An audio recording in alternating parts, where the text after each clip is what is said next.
हिंदी फिल्मों के इतिहास में के आसिफ निर्देशित मुगले आजम एक ऐसी फिल्म है जो हिंदी फिल्मों की 100 साल से अधिक के पुराने इतिहास में आज भी मील का पत्थर है, जिसका जिक्र किए बिना फिल्मी चर्चा अधूरी है।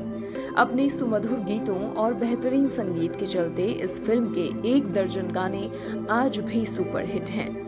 उस दौर में फिल्म के गानों पर लाखों रुपए का खर्च आया था। भव्य फव्वारों और महलों पर फिल्माए गए ऐसे गीतों ने दर्शकों को सिनेमा घरों तक खींचने का काम किया। लता मंगेशकर, मोहम्मद रफी, शमशाद बेगम और बड़े गुलाम अली ने इस फिल्म के गीतों को बड़ी ही शिद्दत से अपने स्वर दिए। 5 अगस्त 1960 को रिलीज हुई मुगले आजम फिल्म ने बॉक्स ऑफिस पर सफलता के सारे रिकॉर्ड तोड़ दिए। शोले फिल्म के आने से पहले तक मुगले आजम का रिकॉर्ड कायम था। उस दौर में इस फिल्म को एक राष्ट्रीय और 3 फिल्म फेयर पुरस्कारों से नवाजा गया था। हालांकि फिल्म की कहानी असली नहीं थी और जिसे लेकर इतिहासकारों के मतभेद भी सामने आए। फिल्म में ऐतिहासिक अशुद्धियों के बावजूद अपने जबरदस्त कथानक के चलते फिल्म हिट हुई। बाद में बड़ी व्यावसायिक सफलता को भुनाने के लिए वर्ष 2004 में इसे रंगीन किया गया। फिल्म को रंगीन बनाने में सॉफ्टवेयर इंजीनियर्स को 18 महीने से अधिक का वक्त लगा। भारतीय फिल्म इतिहास में ये पहली ब्लैक एंड व्हाइट फिल्म थी जिसे रंगीन किया गया। भले ही असली प्रीमियर में अभिनय सम्राट दिलीप कुमार शामिल ना हो पाए हों, पर फिल्म के रंगीन होने पर जब मुंबई के इरोद सिनेमा घर में इसे फिर से रिलीज किया गया तो दिलीप साहब वहां मौजूद थे। निर्माण में लगे 14 सालों के वक्त के बाद जब फिल्म रिलीज हुई तो मुंबई के मराठा मंदिर के बाहर 1 लाख दर्शकों की भीड़ थी। यहाँ तक कि दर्शक टिकट के लिए 4-5 दिन पहले से ही घर से भोजन लेकर टिकट विंडो के बाहर जमा हुए थे।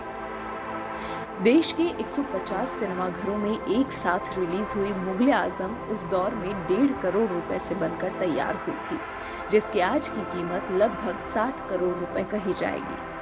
बहुत कम लोग जानते होंगे कि इस फिल्म को अभिनेत्री जीनत अमान के पिता अमानुल्लाह खान ने लिखा था, जिसमें उनका सहयोग कमाल अमरोही, वजाहत मिर्जा और एहसान रिजवी ने किया था। यही नहीं, मुगले आजम की शूटिंग आजादी के पहले यानी 1946 के आसपास शुरू हो चुकी थी, लेकिन अचानक भड़के दंगों के कारण फाइनेंसर सिराज अली पाकिस्तान चले गए, जिसके कारण शूटिंग को पैसे के अभाव में रोकना पड़ा। बाद में टाटा सन्स के पूर्व चेयरमैन साइरस मिस्त्री के परिवार के लोग फाइनेंसर बनने के लिए तैयार हुए। दिलचस्प बात यह है कि फिल्म का गाना प्यार किया तो डरना क्या जब रिकॉर्ड हुआ तो संगीतकार नौशाद के मन मुताबिक लता इस गीत को स्वरबद्ध नहीं कर पा रही थी, जिसके कारण गीत को 105 बार लिखा गया। यही नहीं, उस दौर में अत्याधुनिक रिकॉर्डिंग रूम न होने के कारण और गाने में गूंज पैदा करने के लिए लता मंगेशकर को एक अंतरा बाथरूम में गाना पड़ा। फिल्म के निर्देशक के आसिफ ने शीश महल की तर्ज पर भव्य सेट मोहन स्टूडियो मुंबई में तैयार करवाया। इसकी शूटिंग उस दौर में 10 लाख रुपए खर्च हुए थे।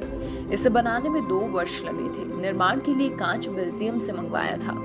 एक बात और है कि फिल्म की जब योजना बनी तो पहले सलीम की भूमिका के लिए अभिनेता चंद्रमोहन और अनारकली की भूमिका के लिए नरगिस, साथ ही अकबर की भूमिका के लिए डीके सप्रू का चयन हुआ, पर चंद्रमोहन की अचानक हुई मौत के कारण पूरी कास्ट को बदला गया।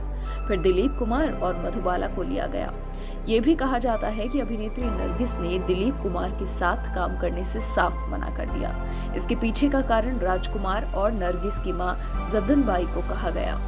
दिलीप कुमार और के आसिफ की काफी गहरी दोस्ती थी। उन्होंने जानबूझकर कुछ इंटीमेट सीन डालने की योजना बनाई, जिसकी खबर नरगिस की मां को हो गई, तो उन्होंने इस फिल्म के लिए आसिफ को साफ मना कर दिया।